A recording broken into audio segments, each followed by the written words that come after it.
தன்னுடைய பையனுக்கு பிறந்த நாள் வருது, கிராண்டாக செலிப்ரேட் பண்ணுறான். பொட்ட பிள்ளைங்கலாம் வந்து கேக்கு ஊட்டினான், சீப்போ அப்படின்னு சொல்லி அந்த பையனை கூட்டிகிட்டு போயிடுறான். அதை பார்த்து அவங்க அம்மாவுக்கு வந்து ரொம்ப கஷ்டமாயிடுது. பெண் குழந்தைங்களாவே ஏன் இப்படி பார்க்குறாரு அப்படின்ற ஒரு சலிப்புத்தன்மை வந்து அவருக்கு வந்துடுது. கோயிலுக்கு போகிறாங்க. கோயிலுக்கு போனால் அவனுடைய ஃப்ரெண்டுங்கெல்லாம் பார்க்குறாங்க. அவங்க ஃப்ரெண்டுக்கிட்ட கேட்குறேன், நீ கோல்டு மெடல் லிஸ்ட் வாங்கினல, நீ என்ன பண்ணியிருக்க அப்படின்னு சொல்லிட்டு கேட்கும்போது, இல்லை நான் 3 குழந்தைங்களுக்கு அம்மாவாக இருக்கேன், நான் ஹவுஸ் ஒய்ஃபாக தான் இருக்கேன் அப்படின்னு சொல்கிறா. ஆனால் அவளுடைய ஃப்ரெண்டு காவியாவை பார்க்கும்போது அவளுக்கு ரொம்ப பொறாமையாக இருக்குது. ஏன்னா எல்லா விதத்துலையுமே வந்து அவள் வேலையிலையும் சரி, திறமையிலையும் சரி எல்லாத்துலேயுமே உயர்ந்திருக்கா. உடனே ஹஸ்பண்ட்கார் வந்து கோயிலுக்கு போயிடுறாங்க. கோயிலுக்கு போயிட்டு வெளியே வரும்போது கூட அவங்க ஃப்ரெண்டோட பேசிகிட்டு இருக்கும்போது நான் கிளம்புறேன் அப்படின்னு சொல்லிட்டு சொல்கிறா. உடனே இருங்க நானும் வந்து கோயிலுக்கு சாமி கும்பிட்டுட்டு வந்துடுறேன் அப்படின்னு சொல்லிடுறாங்க. இல்லை எனக்கு வந்து எல்லாமே டைமிங் தான் நடக்கணும், எனக்கு வந்து வெயிட் பண்ணி வச்சா எனக்கு பிடிக்காது அப்படின்னு சொல்லிட்டு சொல்லிடுறா.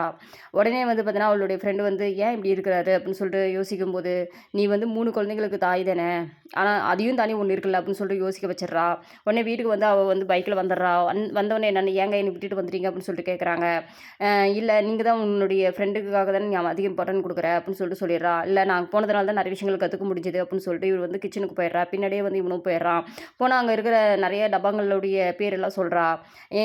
இது ஏன் என்கிட்ட சொல்கிற அப்படிங்கும்போது, நீங்கள் கலெக்டர் தானே, நீங்கள் கொஞ்சம் புரிஞ்சுக்கோங்க, உங்களுக்கு எல்லாமே புரியும் அப்படின்னு சொல்லிடுறா.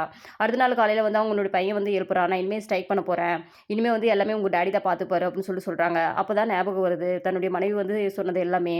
உடனே இவனே வந்து பார்த்தீங்கன்னா குழந்தைங்களுக்கு ரெடி பண்ணி விடுறதா இருக்கட்டும், தோசை அது இதுன்னு எல்லாமே செஞ்சு கொடுத்து குழந்தைங்களுக்கு எல்லாம் ரெடி பண்ணி ஸ்கூலுக்கு அனுப்பி விட்றான். பெண்கள் அடுத்து என்ன நடக்க போகுதுன்னு நெக்ஸ்ட் பார்ட்டில் பாருங்கள். சப்ஸ்கிரைப் பண்ணுங்கள், லைக் பண்ணுங்கள்.